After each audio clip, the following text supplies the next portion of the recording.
Hey guys, welcome back. So you guys have been absolutely badgering me to talk about more Canadian stocks, in particular Canadian dividend stocks, and I'm loving the patriotism from my fellow countrymen, so please keep that up. And also, I love pandering to my audience, so in today's video we're talking about why I bought Scotiabank stock. So without further ado, let's go.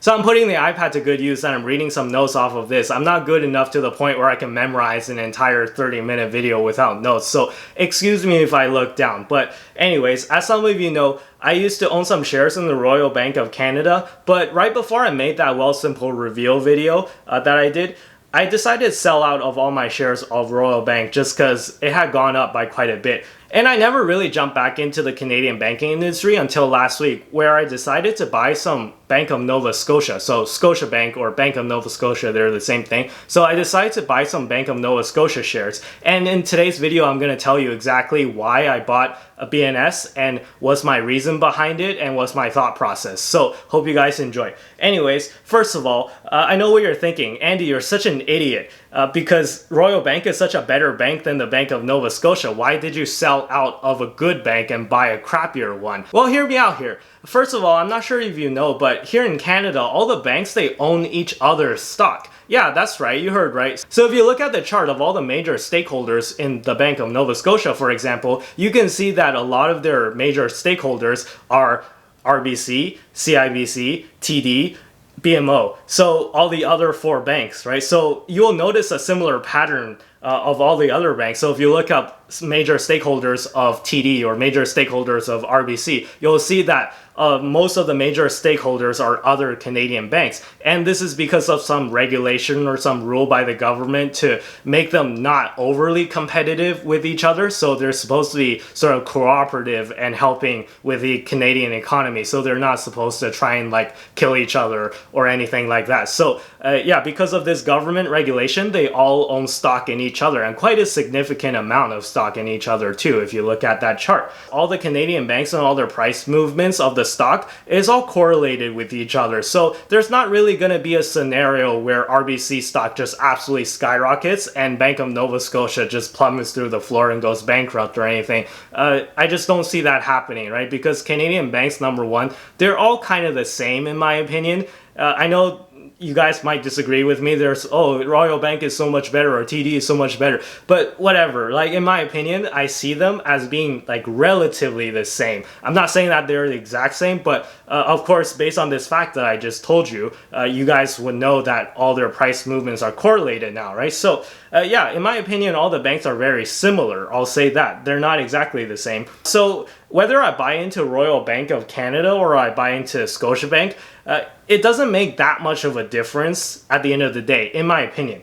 Now, the second reason why I bought Scotiabank is that the dividend yield is noticeably higher than RBC. So because of the big drop of the Roni situation. By the way, I call it the Roni situation because YouTube has been known to demonetize videos that say the C word. So I don't know if I'm in the clear and I'm allowed to say that word yet. So by Roni situation, I'm referring to that global health crisis that's going on. So in case you guys, I know some of you guys were confused by what I meant by the Roni situation. So that's what I mean, right? So the global health crisis that's going on right now. So anyways, when the Roni situation first began, I'm going to put up a chart of what the stock performance looks like, and you can see that RBC has declined, all the banks have declined, but RBC has declined the least out of everyone, and the Bank of Nova Scotia is among one of the worst performance in terms of stock price ever since the Roni situation first began. And I just think that because of the plummeting stock price, the dividend yields has actually gone up. So if you look at the dividend yield of Scotiabank, you would notice that it's 1 or 1.5% higher than the Royal Bank of Canada. Now, ultimately, that might not make that much of a difference. It's only 1%, but it is a noticeable difference, and 1% is 1%, right? I'll take 1 extra percent with the Bank of Nova Scotia rather than Royal Bank of Canada. And if you really believe in a full economic recovery from the situation that we're dealing with right now, you would know that the Bank of Nova Scotia would have more headroom to grow, right? So I think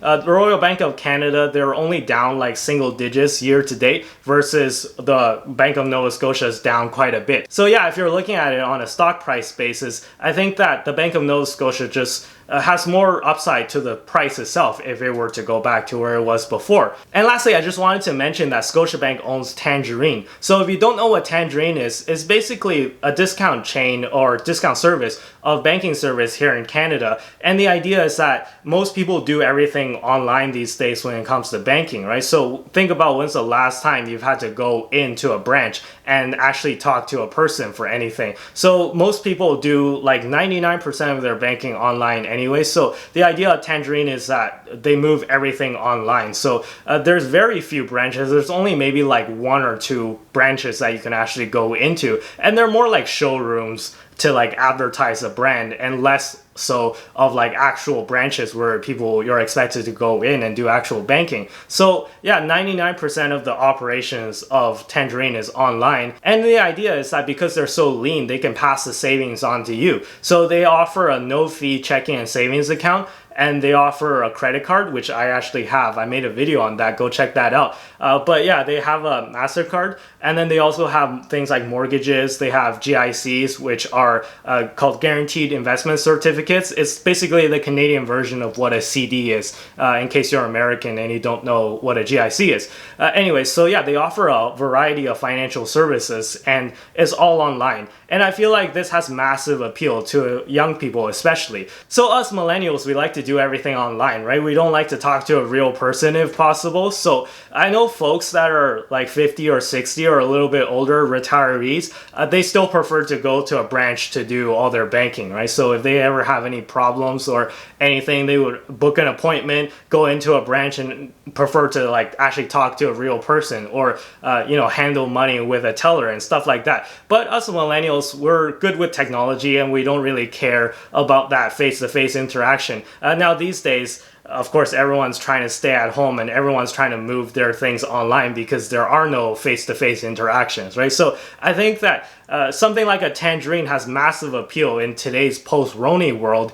And even without the Roni situation, I think it has mass appeal just because young people are getting richer because more young people are entering the workforce. And as more young people enter in the workforce, the market share of Tangerine is only going to go up. Right? Because people who are already familiar with using Tangerine, they're just going to go, oh, I'm just going to use Tangerine as my primary service. So I see something like a Tangerine taking market share away from more traditional banks like RBC or CIBC or even Scotiabank themselves. Now I know that CIBC has their own discount service. It's called Simply, but I don't know. I like Tangerine. I think Tangerine is the OG. So a little story. When the iPhone 10 first came out, I was one of the first to get the phone, and I think I got it like a month after it came out, and I was so impressed with Face ID, and I was so excited to use Face ID everywhere. And then I realized there were no apps that supported Face ID, so I was really disappointed. But then a month after I got the phone, Tangerine was the first to roll out Face ID authentication. So for the first time ever, I could actually use Face ID to log into my bank.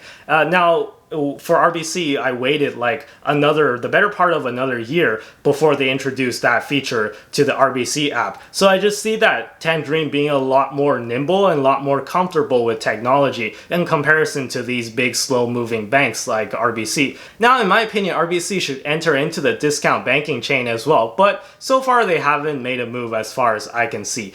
So yeah, I just think that something like a Tangerine just has massive appeals to young people or more tech savvy people. And I just see it becoming a bigger and bigger deal in the future, whereas traditional banking is on the decline. I'm just really excited about Tangerine, and that's a major reason why I decided to buy into Scotiabank stock. Now, one more thing before I end the video. I know we're supposed to separate our emotions from our decision making when it comes to investing, but Scotiabank and I go way back. And let me tell you a little story. So back when I was in Waterloo, Waterloo has a pretty famous co-op program, and that's what attracts a lot of students to Waterloo. So I was part of the co-op program, and I was expected to get 6 co-op credits. So I was supposed to work 6 co-op terms in the entirety of my career at Waterloo. Scotiabank is actually one of the biggest employers that hire co-op students from Waterloo. So every term they would have like 50 different job postings. Not even kidding, like 50 job postings for Waterloo students.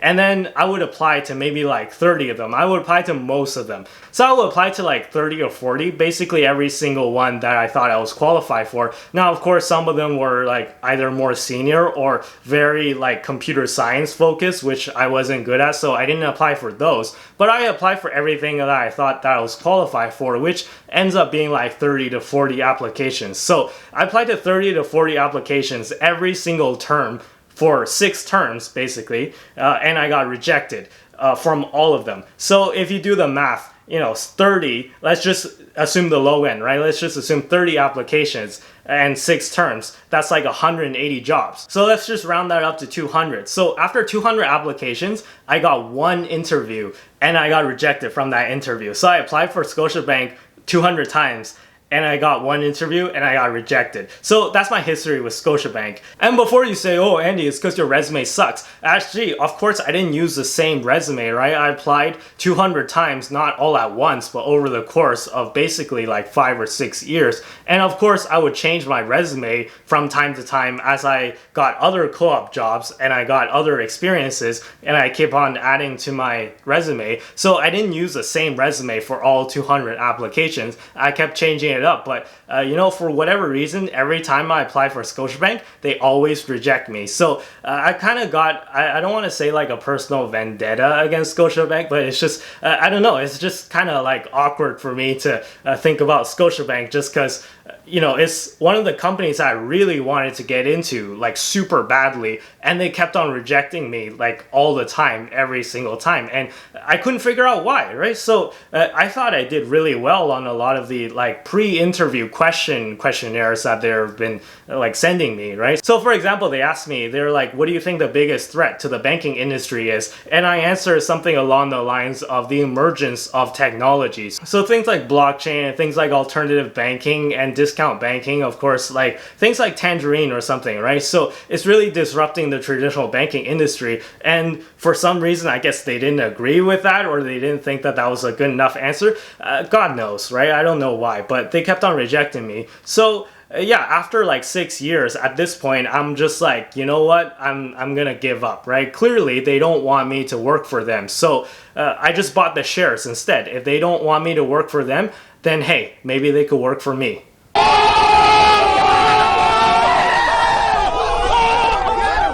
Anyways, this video is getting a little long, so I'll leave it here. Be sure to hit the like button if you enjoyed the video, and consider subscribing if you like the series. Be sure to follow me on Twitter and Instagram, links down in the description as always. And with that being said, I'll see you guys in the next video.